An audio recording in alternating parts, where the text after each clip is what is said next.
Abraham, il intercède pour Sodome. Il dit à Dieu, s'il y a un certain nombre de justes à Sodome, est-ce que tu épargneras la ville?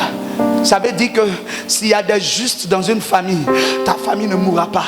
Je suis en train de déclarer qu'à cause de toi, à cause du parfum de ta vie chrétienne, ta famille ne peut pas tomber. Yes. Ta famille ne peut pas mourir. Yes. Ta famille ne peut pas mourir. Yes. Bien-aimé, ne sois pas un chrétien saisonnier. Yes. Ne sois pas un chrétien qui vient à l'église à cause des défis et des problèmes de la vie. Yes. Bien-aimé, mais sois le chrétien qui marche à cause du paradis, à cause de la vie qu'il y a derrière. La Bible déclare, si ta main gauche est une occasion de chute pour toi, coupe-la.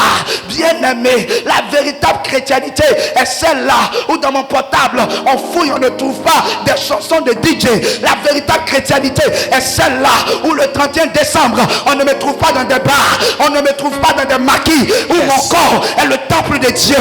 Écoute-moi très bien, la véritable chrétienté c'est lorsque tu sais en 1 Corinthiens 3,16 que la Bible déclare, votre corps est le temple de Dieu. Alors tes yeux ne t'appartiennent pas, ton nez ne t'appartient pas, tes oreilles ne t'appartiennent pas. Un véritable juste est un adorateur. L'adorateur, ce n'est pas de brancher le piano, ce n'est pas de brancher la guitare basse et solo, mais l'adoration c'est ta vie, c'est l'odeur de ta prière, c'est l'odeur de ta vie, c'est l'odeur de ta parole, c'est l'odeur de ton comportement, c'est l'odeur de ta marche. Alléluia. Abraham était appelé l'ami de Dieu. Est-ce que vous savez que nous tous on va à l'église, Yes. mais nous tous on n'a pas le même statut devant Dieu. On n'a pas le même statut. Nous sommes à un temps où le péché, on a atteint ce qu'on appelle l'apostasie. Nous sommes dans les temps les derniers où les gens ont la démangeaison d'écouter la vérité.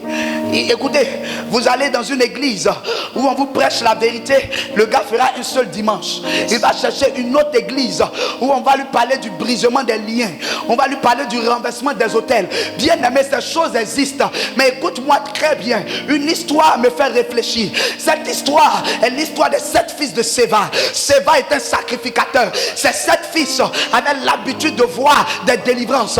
Ils avaient l'habitude de voir des gens qui étaient mouvementés à cause de ce que des démons sortaient des corps. Alors, lorsqu'ils étaient en train de sonder les délivrances, il y a un nom qui revenait. On disait au nom de Jésus, démon part. Au nom de Jésus, démon part. Alors un matin, ils se sont levés. Ils ont attrapé un possédé.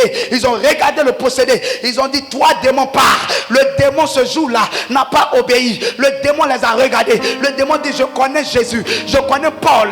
Mais vous, qui êtes-vous? Ce qui veut dire que dans le monde spirituel, chacun a une base de données. Chacun a une identité. Chacun a une position. Bien aimé, est-ce que ta prière n'était pas exaucée parce que vis-à-vis de Dieu, tu es comme les 7 fils de Séva? Bien aimé, il y a des prières qui ne manquent pas à Dieu parce que ta vie n'est pas une vie de juste, parce que ta vie n'est pas une vie de chrétien. Le véritable chrétien est celui qui est mort en lui, est celui qui ne vit plus pour lui. Galates 2:20. Si je vis, ce n'est plus moi qui vis, mais c'est Christ qui vit en moi.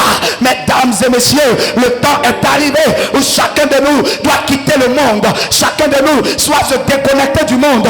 Tu marches avec un jeune qui veut coucher avec toi, laisse-le. Tu marches avec quelqu'un qui veut te produire dans la fornication, laisse-le. Pourquoi? Parce que ce jeune va mourir, parce que ce jeune te quittera. Il y a une seule personne qui ne t'a pas abandonné. Il y a une seule personne qui n'est pas mort pour toi par intérêt. Il s'appelle Jésus. Écoute-moi très bien, il t'aime avec tes défauts, il t'aime avec tes incapacités. Mesdames et messieurs, les hommes de ce monde marchent dans des relations par intérêt, mais lui, il m'a aimé le premier. Lui, il m'a aimé tel que je suis. Il m'a aimé avec mes imperfections. Jamais tu seras